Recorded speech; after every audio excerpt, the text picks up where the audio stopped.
Good morning student, स्वागत है आपका भजनपाल भाटी इंटर कॉलेज के डिजिटल वर्ल्ड में। हमारा प्रकरण आज भी हिमालय से ये सांध्य गीत संग्रह से लिया गया है और इसके जो कवित्री हैं वो महादेवी वर्मा जी हैं।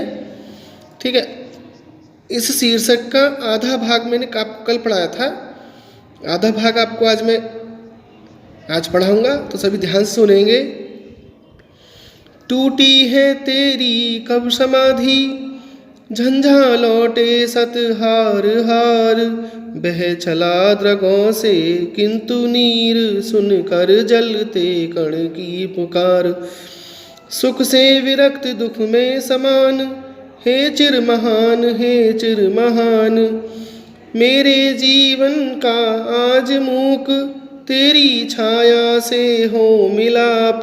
तन तेरी साधकता छू ले, मन ले करुणा की थाह नाप। उर में पावस द्रग में विहान, हे चिर महान हे चिर महान। टूटी है तेरी कब समाधि, झंझा लौटे सत हार हार, सैकड़ों बार झंझा आंधी तूफान, द्रगों से नेत्रों से नीर जल, विरक्त वैरागी, मूक मौन।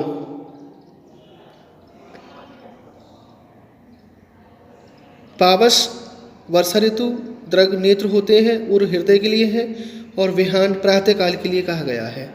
ठीक है, तो आगे महादेवी वर्मा कहती हैं कि टूटी है तेरी कब समाधि। कह रही है कि हे हिमालय, तू कठोर तपस्वी की भांति समाधि लगाए हुए है और इस समाधि को आंधी के सैकड़ों झटके भी भंग नहीं कर सके। वे तो केवल टकराए और अपनी हार मानकर ही लौट गए।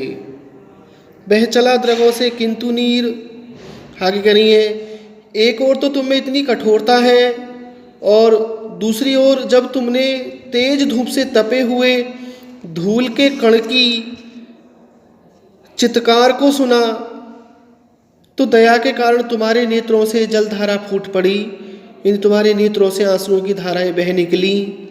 सुख से विरक्त दुख में समान, हे हिमालय, तुम सुख की कामना नहीं करते, अपितु सुख दुख में समान रहने वाले योगी के समान हो। मेरे जीवन का आज मूक, आगे कह रही है महादेवी वर्मा कि हे गिरिराज, हे हिमालय, मेरी तो यही इच्छा है, मेरी यही अभिलाषा है कि मेरे जीवन की मौन भावना तुम्हारी विस्तृत छाया से मिल जाए,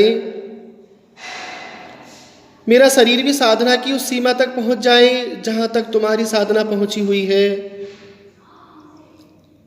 मन ले करुणा की थाह नाप, उर में पावस द्रग में विहान, मेरा मन भी उतनी ही करुणा पूर्ण हो जाए जितनी करुणा तुम्हारे हृदय में भरी हुई है। मेरे हृदय में भी उसी प्रकार वर्षा ऋतु और प्रातःकाल का समावेश हो जिस प्रकार तुम्हारे हृदय में वर्षा ऋतु और का समावेश है। आगे कह रही है कि जिस प्रकार हिमालय सारे कष्टों संकटों आंधी वर्षा आदि को झेलता है, उसी प्रकार मैं भी संकटों के आने पर अपने जीवन के आदर्शों से विचलित न हो सकूं, क्योंकि इसमें एक बताया गया है कि मेरे हृदय में भी वर्षा का निवास है तथा मेरे नेत्रों में भी प्रातःकालीन सौंदर्य विराजमान है।